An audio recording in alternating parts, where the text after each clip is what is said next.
¿Hasta dónde puede confundirse magia y ciencia? Esa es una pregunta que nos hemos hecho y pocas veces hemos encontrado una respuesta. Suele ocurrir con los productos de la ciencia más avanzada que sus funciones nos parezcan abismales, como también puede pasar que para la persona que sabe cómo fabricar, por ejemplo, una calculadora, el problema sea de lo más sencillo. Y esta comparación solo sirve para demostrar que ciertos mecanismos complejos pueden parecer a los ojos de los profanos cosa de magia, a causa del gran adelanto de la tecnología actual. Profundicemos un poco más. ¿Puede la verdadera ciencia confundirse con la magia? ¿Es posible que un artefacto científico ideado por una mente analítica se rija por principios similares a los que animan rituales mágicos como el vudú? A primera vista, la pregunta parece absurda. Toda la educación cartesiana que recibimos desde la infancia se revela ante la idea. Sin embargo, el asunto es cierto, es desconcertante y es real. ¿Cómo es posible esto? Si deseas enterarte, continuemos. ¿Existe algún vínculo, fuerza o energía entre un objeto o persona y tu fotografía? Esto suena un poco agudo, pero antes de tachar la pregunta de poco seria, retrocedamos en busca de posibles respuestas a Oxford, Inglaterra, en julio de 1965. En ese lugar tiene su laboratorio un hombre de ciencia llamado George Delaware, quien se dispone a realizar un fantástico experimento.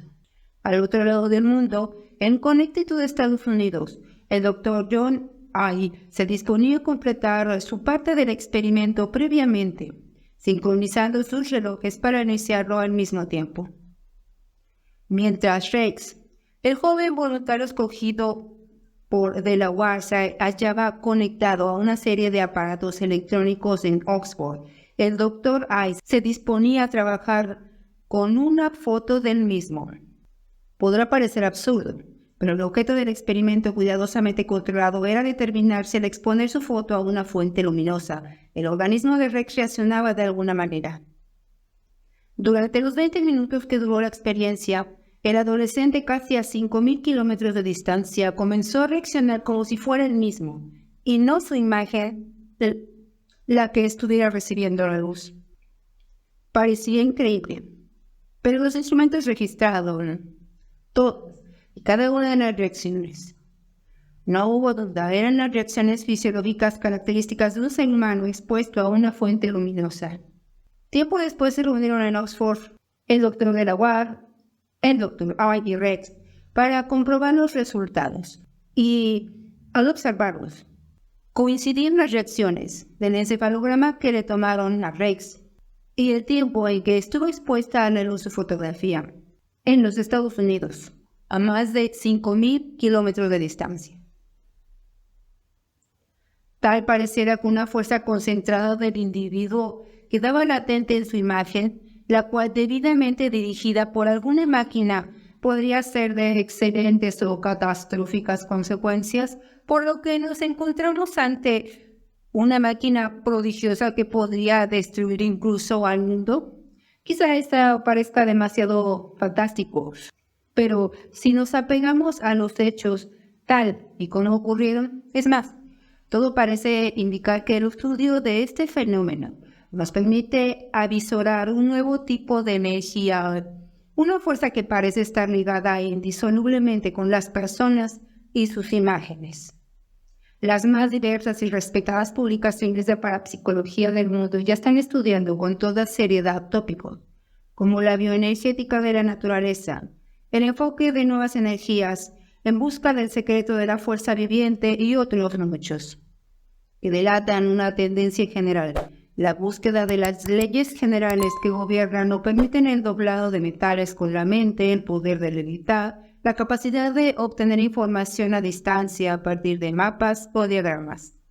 La ciencia ya ha tenido que enfrentarse a distintos fenómenos psíquicos como la psicoquinesis, la telepatía y la psicología, que parecen defender de formas distintas o aún no registradas de energía, pero ¿cómo sucedió con la electricidad? Algunos visionarios ya han logrado hacer usos prácticos de esas fuerzas, aún antes de comprenderlas. Una de las más insólitas demostraciones tuvo lugar en Deutschland, Alemania, a fines de 1969. Según fue relatado en el volumen 17 de la revista especializada Journal of Parapsychology, todo empezó en un Pacífico valle agrícola. Este fue sobrevolado repetidamente por una pequeña avioneta de fumigación, aunque el valle estaba infestado de plagas. No era este último su propósito, sino hacer un reconocimiento fotográfico del valle.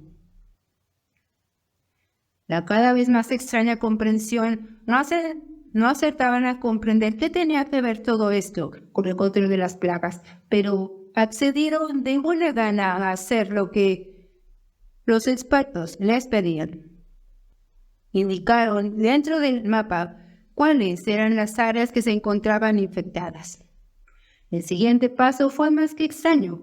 Los técnicos recortaron los trozos de las fotografías que mostraban las áreas invadidas de insectos y las introdujeron en sendos aparatos de aspecto electrónico, pero que no se parecían en nada conocido. Ahora lo que tienen que hacer es accionar estos botones hacia la derecha todos los días, durante una semana de las 8:30 a las 11. Las instrucciones tampoco parecían tener mucho sentido para los campesinos. Como pasaban los días, más y más perdían la esperanza que de aquello funcionara y de verse libres de las plagas que amenazaban con dejarlos en la luna. Para la mañana del 7º día les aguardaba una gran sorpresa. De una manera desconocida, el aparato antes descrito había logrado la hazaña de limpiar de insectos dañinos hectáreas de valiosos plantíos. No fue esta la primera ocasión en que aparatos como ese fueron utilizados con éxito para desterrar plagas. Unos años antes, el Dr. William Hahn, jefe de investigación de una importante compañía de productos químicos, realizó una serie de experimentos similares en unos plantíos de cítricos. En esa ocasión, antes de colocar las fotos de los árboles infestados en la máquina, las había bañado en un poderoso insecticida, logrando exterminar de esa manera a una de las plagas más rebeldes y temibles, la de los nematodos. Mientras tanto, en Arizona y California, se libraba una batalla similar en los grandes algodonales cercanos a Tucson, cerca de 80 hectáreas, invadidas por gorgojos, estaban a punto de perderse. Los dueños de una parte del terreno contrataron a fumigadores profesionales que rodaron de día tras día los plantíos con los insecticidas más letales. La otra parte de la sociedad decidió recurrir a los colaboradores del Dr. Al y les llevaron a cabo las mismas operaciones de con una sola diferencia. No bañarían las fotos de los algodonales en pesticidas 2 veces por semana durante un mes. Los aparatos fueron accionados durante media hora cada vez sin tomar ninguna otra medida contra la plaga. Transcurriendo ese plazo, los resultados eran que mientras en un campo el algodón parecía raro y poco abundante, aún invadido de plaga, y el del otro se veía resplandeciente de magnífico tamaño y de gran abundancia. Quizá eso era de esperarse, ya que un campo había sido contratado con pesticidas y el otro no. Pero lo extraordinario era que precisamente este último era el mejor de los dos. El doctor había logrado el milagro, pero ¿cómo es que derrotó a la plaga por medio de ese aparato y unas simples fotografías? No había ningún secreto. La respuesta está en las ondas electromagnéticas. Los insectos encuentran su alimento sintonizándose con la longitud de onda emitida por las cosechas, y por este motivo las invaden. Al fotografiar el campo infestado, estamos captando la longitud de onda propia de esa plaga, lo que nos permite encontrar una onda antagónica, o sea, repelente, y la comienza a emitir por medio de la máquina. Esta onda resultará mortífera, única y exclusivamente para aquellos organismos que resulten afines a la misma, en este caso, los insectos dañinos. El proceso es semejante a las transmisiones de radio en que se capta la onda deseada modulando al receptor adecuado. Pero, entonces, ¿eso quiere decir que ese aparato no solo puede matar insectos, sino a cualquier ser viviente con el que sea sintonizado? Como ya lo intuía el atemorizado campesino, la respuesta a tan inquietante pregunta era afirmativa. Ese aparato, en malas manos, el asombroso aparato podía convertirse en un instrumento mortífero, capaz de eliminar animales, personas, con solo poseer sus fotografías. ¿Cómo es posible que una máquina obedeciese principios que más bien parecían del vudú o la magia negra? Se sabe que una de las leyes más poderosas de la magia negra es la que postula que la imagen es el objeto y el objeto es la imagen. Y como consecuencia de esta ley resulta que lo que se le haga a la imagen, ya sea esta un dibujo, un muñeco o una fotografía, repercutirá en el sujeto. Pero esto nunca había sido considerado seriamente por la ciencia. Pero ¿cómo explica entonces esa misma ciencia que una máquina opera exitosamente bajo ese mismo principio? En busca de esta y otras respuestas, es necesario que nos remontemos a la década de los 20, a la entonces pequeña y tranquila ciudad de San Francisco, California. Galeno Hieronymus, joven ingeniero electricista de la compañía de luz y fuerza local, había hecho amistad con el Dr. Planck, anciano científico vecino suyo, con el cual mantenía largas pláticas. La colaboración entre ambos hombres de ciencia dio frutos bajo la forma de una serie de aparatos que no terminaron juntos, pues el Dr. Planck falleció repentinamente. El proyecto, no obstante, no quedó inconcluso, pues la viuda de Planck permitió a Hieronymus continuar con los trabajos y experimentos en su difunto esposo. Fue así como el joven ingeniero pudo percatarse del propósito y alcance de los mismos. Parecía increíble, pero Planck estaba trabajando en un detector de radiaciones que no forman parte del espectro electromagnético conocido.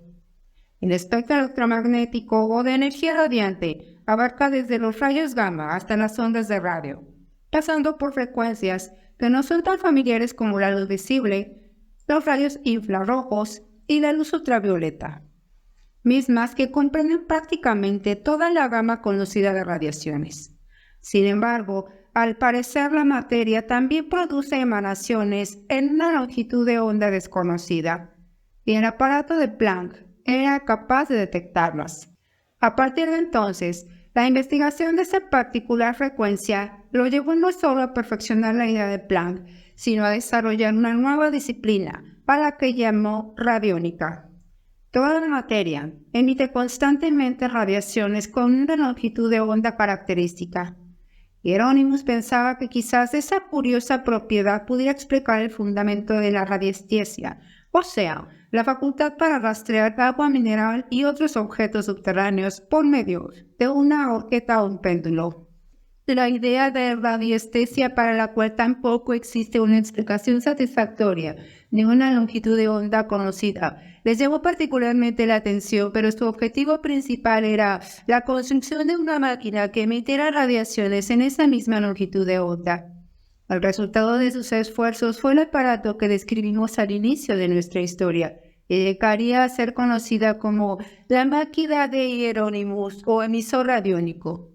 Para entonces, Hieronymus había averiguado que su ex vecino iniciador, el Dr. Planck, era en realidad el Dr. Albert Abrams, un catedrático de la Universidad de Heidelberg y Stanford, que había estudiado ampliamente la detección de enfermedades con la ayuda de la radiónica. No importa cuán alejados estén la sangre o cualquier otro tejido, permanece en resonancia con el organismo del que procede. De esa manera, Abrams logró detectar y diagnosticar toda una variedad de males como el cáncer, tuberculosis, asma, artritis y otros. Sin embargo, sus descubrimientos no fueron bien recibidos por la ciencia oficial y Abrams se vio obligado a dimitir de sus cátedras para dedicarse bajo otra personalidad, llamada Dr. Planck, a la investigación por su cuenta. Por esa misma época, un discípulo suyo, el Dr. George Delaware, descubría que ese mismo tipo de resonancia también existía entre un objeto y organismo y su fotografía, con tal de que su negativo no fuese destruido. Todo parecía indicar que el fenómeno inexplicado daba resultado más como científico que eran Hieronymus y Delaware necesitaban averiguar cómo se podía manejar. Una posible explicación sería que la imagen impresa en los negativos se forma con el reflejo luminoso de la imagen original, pero junto con la luz visible, la impresión fotográfica capta otro tipo de radiaciones vitales e invisibles emitidas por el objeto u organismo. De acuerdo con la teoría radiónica desarrollada por Abrams y Hieronymus, cada una de las moléculas de un cuerpo posee una carga eléctrica particular y característica. Esta carga eléctrica se comporta como una diminuta estación de radio que transmite y capta sus señales particulares continuamente. La combinación de millones de señales de un objeto u organismo forman un molde energético tan característico como una huella digital. Además, cada molde energético se comporta también como una estación receptora, y aquí es donde reside, de acuerdo con los citados investigadores, la explicación del fenómeno fotográfico.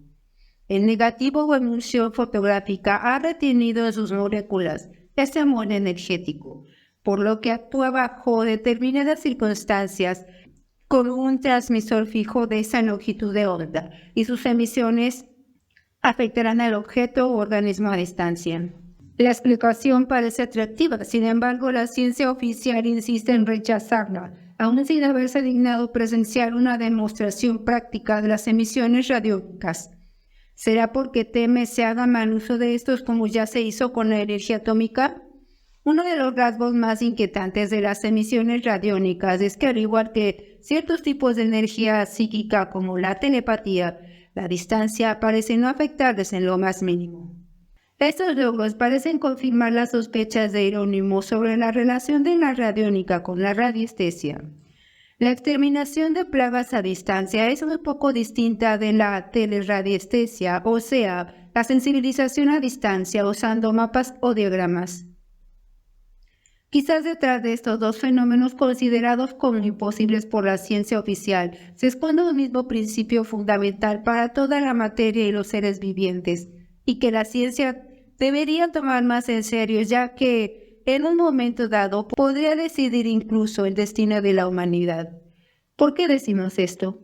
Ya vimos que la energía radiónica puede sernos de gran utilidad, pero también encierra un potencial destructivo quizá comparable al de la energía atómica, con muchas mayores ventajas.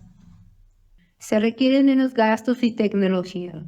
Puede liquidar virtualmente a cualquier ser viviente sin que éste sepa necesariamente quién o qué potencia es la atacante, y es comparable a las bombas de neutrones. En cuanto a que es completamente limpia, es decir, que no contamina el ambiente.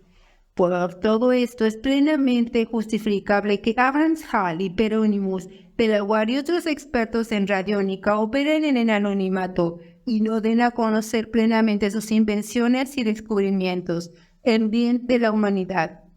¿O no lo creen ustedes?